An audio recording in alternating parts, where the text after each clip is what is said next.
Hey, it's David Thomas with Orchard Hills Church and your morning devotion. Hope you're having a great start to your day, and I hope this blesses you. So today I want to talk to you about being an example of Christ. And what does that mean? Lately we've been talking about my father. You've heard him the past couple of days. He's been talking about the shield of faith. If you missed those episodes, definitely just scroll down the page or go to our YouTube channel, and you can find all of those there, all of our recordings, our past recordings. So I certainly recommend you watch those. He's been talking about the shield of faith, incredible series he's doing right now. So definitely tune into that. I know it's going to bless you. Today, I'm going to shift gears a little bit, and this whole topic sparked from a personal experience that I had. And so before I tell that to you, let me read this Bible verse.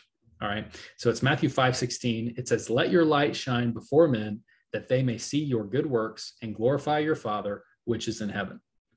So what this is talking about is let your light shine before men, your actions.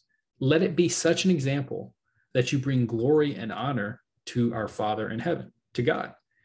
And so many times in our lives, I get it. I'm the same way. I'm so busy all the time, going and going. And when we run into something, we really just are plowing over things all the time. It's just, if you're in my way, plowing over it, right?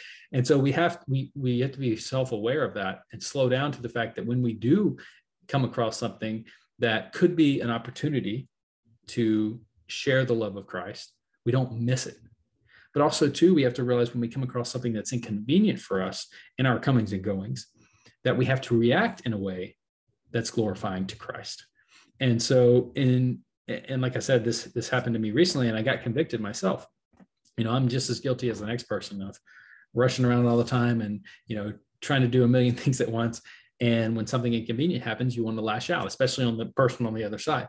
And so I hope you guys can appreciate, the ladies and gentlemen that are watching, can appreciate me being a little candid today. But I had to install a software on my computer. I know this is a silly example, but this is, something that you need to, it convicted me. All right. So hopefully this speaks to you as well.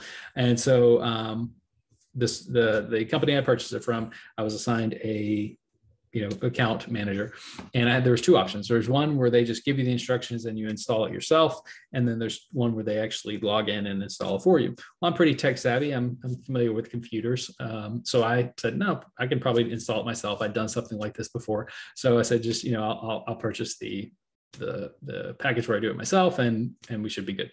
So that's the one I got. Installed everything exactly how the instructions said to do it, but it still didn't work. Something was wrong. And so when I reached out to my account manager to, see if he could troubleshoot this with me, I was told that I had to purchase the upgraded package in order to get the help that I needed. And so, as you can see, I got irritated because I did exactly what I was supposed to do. So why am I having to do this, right? So my flesh wanted to react out in anger and you give this guy a talking to that's not right.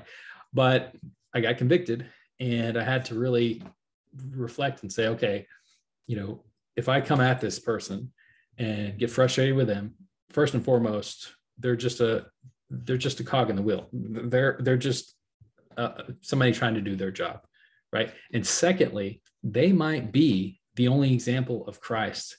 I might be the only example of Christ they have today, or who knows, potentially forever. You never know. And so if I react in anger, and I react in hate, and I react in spite, that I feel like I'm getting shafted by this person, then that's not portraying the love of Christ. That's not living my life as a Christian filled with the Spirit and then coming across in a way that brings glory and honor to our Father in heaven. And so that convicted me. I, did not react the way that I wanted to, but we worked it all out. I did have to get the package, but hey, in order to be an example, sometimes you got to do what you got to do. But the point is, I'm sure many of you watching come across example after example after example of that in your day-to-day life. And you've probably been on both sides of that. But there's times where we want to react in a manner that's not forthcoming. It's not gratifying and glorifying to God. And so really think about that. Slow down.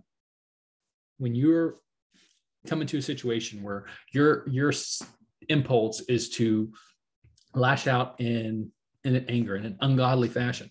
You need to not. You need to be convicted. You need to say, no, I'm not going to do this. Remember, just say to yourself, I might be the only example this person has of Christ today. And how would Christ want me to react? How would Christ react? Would he react in anger and hate and spite?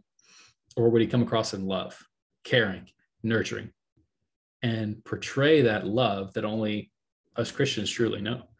So think about that next time as you go throughout your comings and goings. I hope you get value from this. And if you did, please like, comment, share this with others.